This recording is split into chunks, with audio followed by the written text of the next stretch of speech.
This is gonna be my last update. It takes me anywhere from an hour to edit a short and 6 to 8 hours to edit a full video. So it's time consuming. So this will be my last short. You'll see the rest of the full build on my YouTube. Peace out.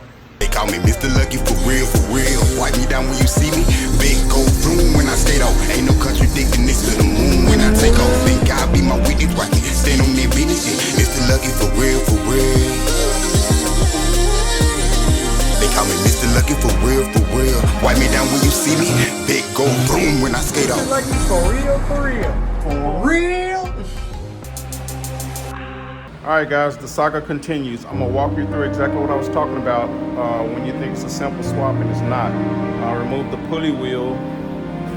This is the original pulley wheel from here. I removed it to replace it with the pulley wheel from the other engine so that it would line up with the AC belt. Well, the problem is this one hits the bottom pulley. So now I gotta take the pulley off of here, the crank pulley, and replace the crank pulley. But I was hoping I can take a shorter route and it just line up, but we'll see how that worked out. Wow, so I just noticed another problem. This bracket is right above this port, this water jet port. The other water pump, the port is a little bit further in. This is turning out to be quite a headache. And just removing this harmonic balance, I don't know if it's worth it. I wanted to use the pancake compressor because the original compressor is the OR12, the long football compressor. But I think I may go back with the original. We'll see. All right, so I got both pulleys changed over from the previous motor. So now I can use this pancake AC unit. But the problem is when you start swapping stuff over and customizing things like that, the original belt too short and the one that come off the other motor is too long. So I had to go to AutoZone and pick up this 50-inch belt. I measured it. This belt is 55 inches, the original, and the one from the other motor is 46 inches, I believe. So I had to go and pick up this 50-inch, actually 52-inch belt. So hopefully it works. And you have to remember like these part numbers and stuff, because if this belt break, I just can't go and give them a year, make, and model to order another belt. I have to remember the number. So after many trips to the parts store, I finally got the bracket and the AC to work. So I changed the pulleys, both pulleys here, to get the AC to line up. I'll put the alternator on. This is a high current alternator, that's why I went with it. Replacing that. And I still have to do, I'm not sure if I'm gonna do the intake or not, but I'm definitely gonna do that carburetor. I want that ABS2 Elderbrock on here. I love Rochester's, but I wanna go with that Elderbrock. I got the bolts on the headers loose. Shall I say manifold gas, because it's factory, so it's not considered headers. But I'm going with the headers that came off of my Trans Am to replace these manifolds. It is just about time for the process to start. Getting ready to do the transplant, pull the motor, the original 403 out, and put this bad boy here in. The headers are welded onto the exhaust pipes, so I'm gonna have to remove the headers to pull the motor out. I was hoping I could pull it out with the headers and remove it, but I gotta swap those because I'm using my headers on this motor with the factory manifolds. I never ever get under a car without using jack stands. I got 2 heavy duties on the back and 2 on the front with the jack. While I'm under here, you just never know. Like I said, I guess that comes along with age. I've had some jacks fail. I've even had some jack stands fail, so the more the merrier. And as you can see on the back, these 2 are tilted because when I jacked up the front, it made it rock a little bit, which is unsafe. But like I say, I have the 2 jack stands on the front along with the jack, and I'm not gonna be under here long. I'm just disconnecting the transmission lines. All right, just took the drive shaft out and getting ready to disconnect the lines on the transmission, so I won't be under here long. Other than that, I'll reposition everything. Now, I'm not doing any free advertisement for anybody, but one of the drive shaft bolts was stripped out, and these bad boys done the job. Yeah, they're. Just to make it a little lighter on myself, I'll drain all the fluids before I actually pull the motor. Some people prefer to pull the motor and then drop the transmission. I pull the motor and transmission together, and also install both the motor and transmission together. I do have a car lift that I could do the transmission on while I got the motor strapped to the cherry picker. I just pull them both. Look at that golden oil. Look at that. Oh my God. People say they struck oil. That's what it's supposed to look like. See how you can see the wood in the background? The wood is in the background because it's clear oil, and this oil has been here. I haven't drove it in years, so this oil's probably 4 years old. I'm just saying. Even though I'll drain the pan, there will still be lots of fluid in the transmission, torque converter, so on and so forth. So as it starts to tilt, if you can find an old yoke and cut it off and put it in the back of the transmission spline, you'll save yourself a mess, a big mess. So now I'm attempting to remove the two transmission lines, and some genius, whoever ran these long tube headers, decided to weld where the collectors are supposed to be. So I can't remove it from here to get my hand up there, so I have to squeeze between this small space to get these lines off because, yeah. Okay, that was a lot of unnecessary work. That was the high pressure line. On the low pressure line, it has a rubber hose on there. I'm just gonna go that route on the low pressure line. Believe me, I'm the king of shortcuts.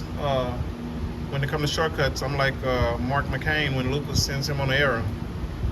For some of y'all that are old enough to be able to understand the reference. But shortcut has to make sense. It just has to make sense, that's all. Anytime you're dealing with some tight lines like power steering lines or transmission lines, these bad boys here are a godsend. Trust me, you want to get these. Save you a lot of headache.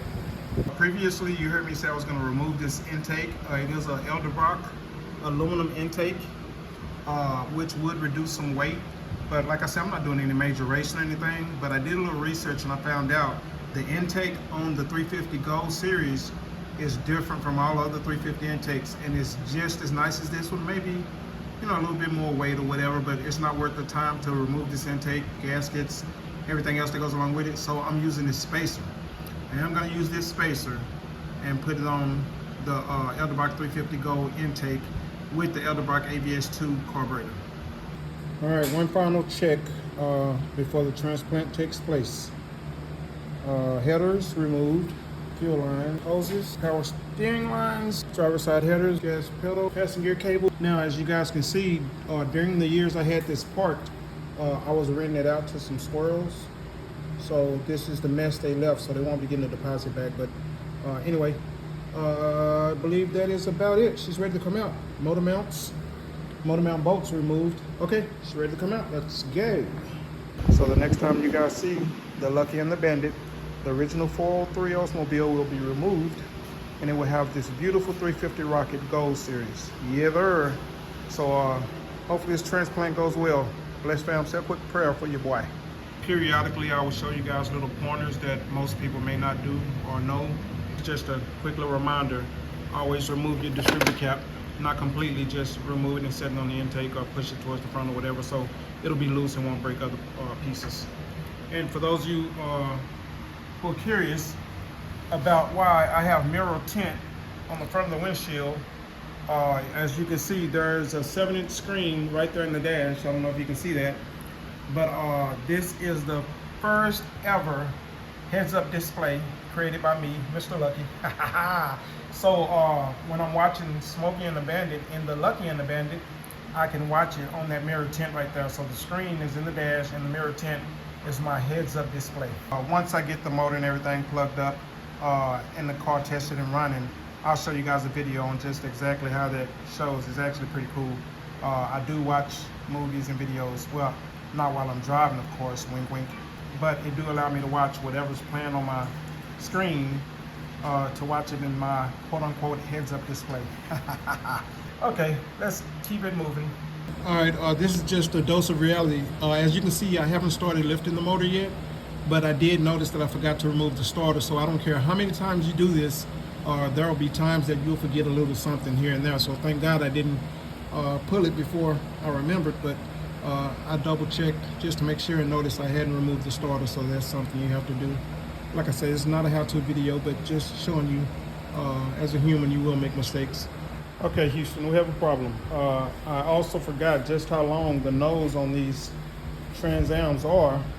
So the hook is here, and I need to get to here. So I'm gonna have to put a strap, and it's gonna come towards me. But when I go to put it back in, that's gonna be a problem. But I scratched up the front fender, as you can see.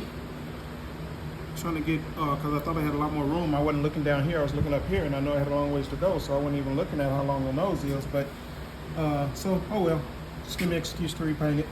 It's got a bunch of flaws on here from sitting up, so I'll probably repaint it anyway. Probably not. Doesn't really matter. But let's get this resolved. Trying to get to this last flywheel bolt, and I have to turn the flywheel. You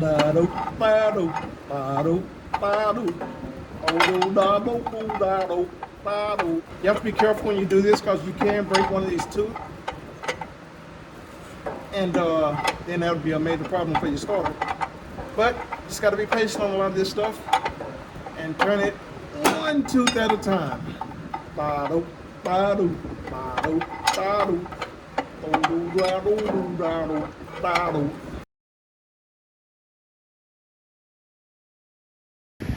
right, ladies and gentlemen, this is a real life experience of hope for the best, but plan for the worst. So the motor mounts are completely different. So I have to take the motor mounts off the original block and put them on here. So it's little stuff like that you don't anticipate that pops up, but it's all good.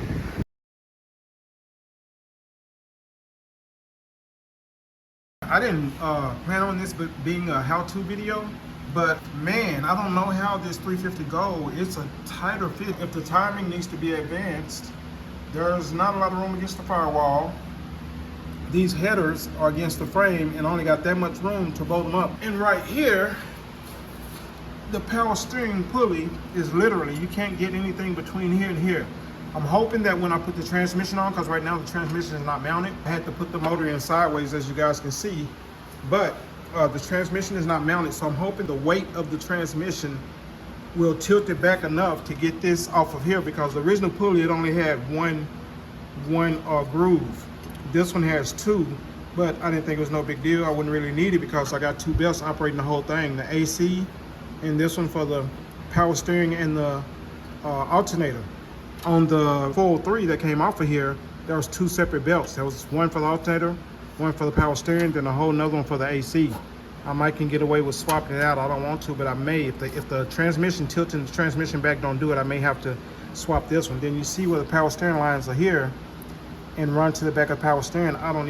That's gonna be a whole nother journey. So like I said, I didn't plan on this being a how-to video, but if somebody decides to swap the original 403 for a 350 and may not have known this information like I did, and I thought it would be a easy plug and play, it's not working out that way. So hope that can help somebody. As most of you know, most intakes have studs coming out of it for the carburetor, and I'm putting the spacer on. But no, not the 350 Rocket Go. No, sir, it's too special for that. So guess what? I have to cut and grind some bolts to hold down the spacer. Alrighty, around every corner there's a new lesson.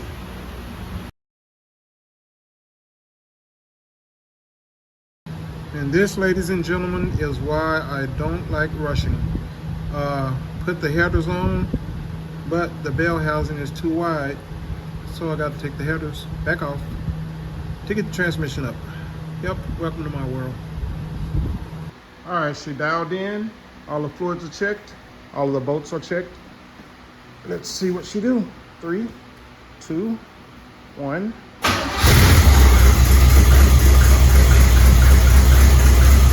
It's alive! It's alive! Frankenstein's alive! It's alive! Oop, there it is. The 350 Go is inserted and running. It is alive.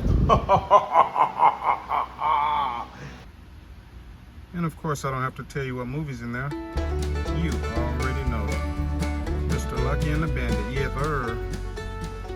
Get ready, streets of Houston and surrounding cities and states. She coming. Oh yeah, she coming.